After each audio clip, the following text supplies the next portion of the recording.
Mbote na bandeko nyoso bomesana kolanda biso bozalaka branché sur la 3W Radio Télévision du Solo. Ils allaient toujours yabino DSV Diana sous le foot de vos pères tal moto toujours nakati ya batu. Ya solo bandeko toyeka katolo bela parce que koloba eza obe musala na biso.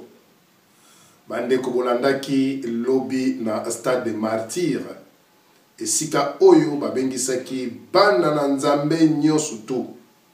Soit disant que bana na nzambe baya kosangana kosambela prière pour na kimia ezala na kati na mboka pour dialogue elekana entre l'opposition et la majorité.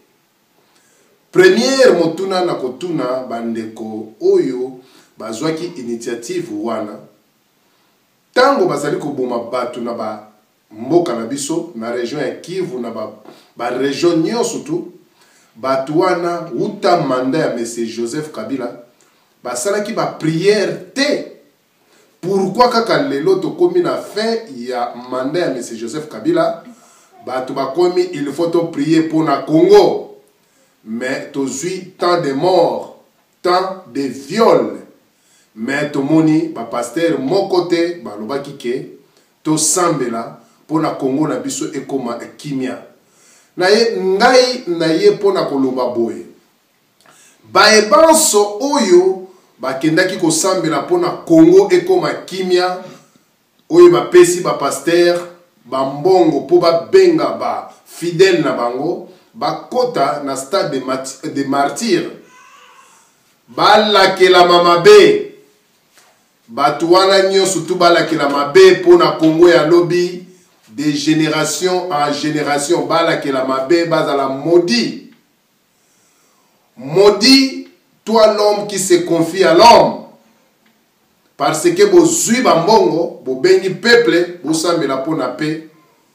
Est-ce que boyebi nombre ya batu bakufi na kati na Congo bosalaka yango lelo mandat ya monsieur Joseph Kabila komi na suka bande konanga ba congolais to ba congolaise o bazali ba kolabo bandoki ya Congo bazwi mbongo pona kobenga batu kosambela po pe ezala.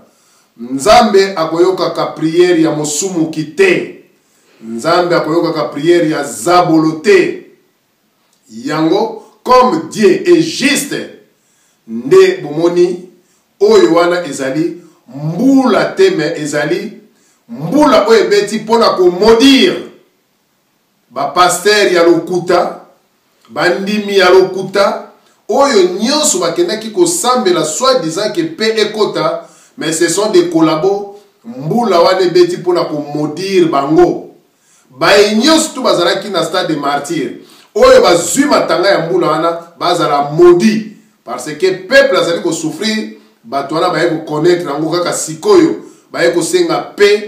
Nzambe azali juste, nzambe ayokaka prière ya mutu amasumu te, mais nzambe nde ayokaka prière ya juste. Ndenge balobaka prière ya juste ezalaka na beaucoup d'efficacité, mais prière ya moto oyo azali moto na masumu bolole ekozala toujours makelele na matoi ya nzambe. Nzambe akotika koyoka bino mokolo moko te. Yango nga nazali ko interpeller na peuple congolais oyo kendaki te na kati na Kinshasa bozala béni parce que vous comprendre que non le pays va mal vous comprendre yango mais na kosenga na bino bo telema trop c'est trop.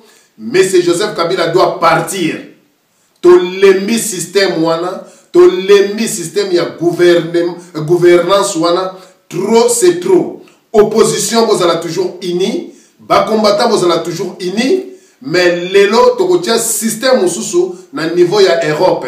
Peut-être il aura des pasteurs mususu ko banyataka na kati na Europe awa, peut-être et vous allez vraiment carte rouge les susu parce que et loko o esalami na kati na Kisasa ete ya bino ba collabo Kabila yebelaka manda na yo ekomi na suka, reine na yo ekomi na suka yebelaka o ezali ba signe du temps.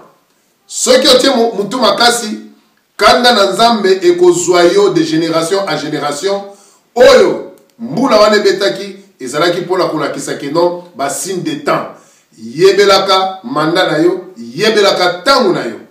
Et cela qui toujours yabino DSV Diana sous le foot de vos pertales.